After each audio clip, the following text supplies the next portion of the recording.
지위에 있기 때문에 가능한 일입니다. 2020년 타다 사태로 야기된 다양한 운송 플랫폼 사업을 제도화하기 위해 여객 자동차 운수 사업법이 지난 20대 국회에서 통과되었습니다. 이 법을 통해 국민들은 정부와 국회, 택시업계, 플랫폼 업계의 사회적 대타협을 기반으로 시작된 운송 플랫폼이 택시와 플랫폼의 단순한 결합을 넘어 규제 완화를 통한 다양한 서비스, 새로운 모델로 만들어지기를 기대했습니다. 하지만 결과적으로 카카오 모빌리티라는 대기업이 택시 플랫폼 업계를 독점하게 되었고 모두가 예상했던 대로 유료화, 요금 인상의 길로 향해 가면서 택시업계 종사자와 국민들이 피해를 입게 될 실정입니다. 이번에 출시된 유료 멤버십은 카카오 모빌리티의 직영인 카카오 T 블루에 제공하고 있는 서비스보다 떨어지는 하위 호환인데다가 카카오 T 블루를 비롯한 가맹택시에 호출을 몰아주고 자사유의 앱 이용을 금지시키며 일반 택시 기사들에게는 너무도 불공정하고 불합리한 서비스입니다. 호출 서비스 유료화 다음 단계는 요금 인상일 것입니다. 사실 카카오티 블루나 카카오티 가맹택시는 이미 승객들에게 1,000원에서 3,000원의 호출 비용을 부담 지우면서 실질적인 요금 인상의 효과를 야기하고 있습니다. 여기에 최근 국무회의 의결을 마친 여객자동차 운수사업법이 지난 8일부터 시행되면서 카카오 모빌리티의 직영인 카카오 T 블루에 해당하는 플랫폼 운수사업은 요금 규제, 사업구역 제한, 외관 규제 등 규제가 대폭 완화됩니다.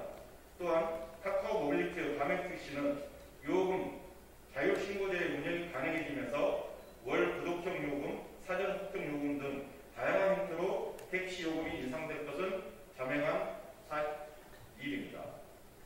카카오 모빌리티는 코로나로 어려운 택시업계의 현실을 대면하고 수익 창출에만 혈안이 된 대기업의 본색을 드러내며 한정된 시장 규모 내에서 압도적인 가입자와 이용자 수를 내세워 생태계를 파괴하는 황소 개구리로 변하고 있습니다.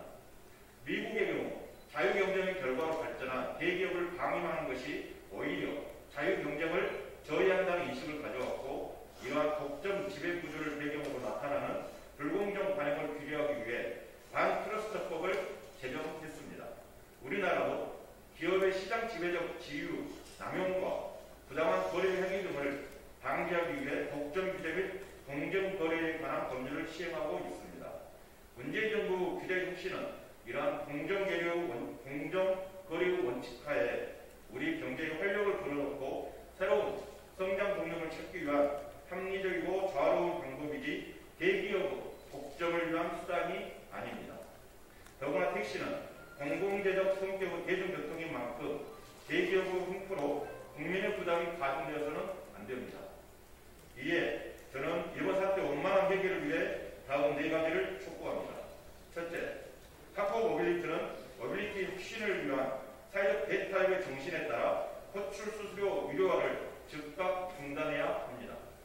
둘째, 국토부는 택시와 모빌리티 업계 간 불필요한 사회적 갈등이 야기되지 않도록 국회, 택시업계, 카카오 모빌리티 등 불공정 시장 독점 대책 마련을 위한 협의기구를 구성할 것을 촉구합니다. 셋째, 전국 지자체 차원에서 택시 플랫폼 공간을 서두르고 중앙정부 차원에서의 지원 방안 마련을 요구합니다.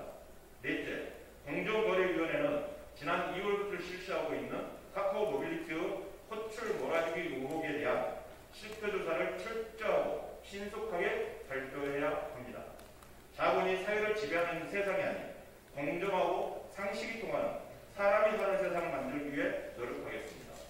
2021년 4월 13일 더불어민주당 국회의원 조오석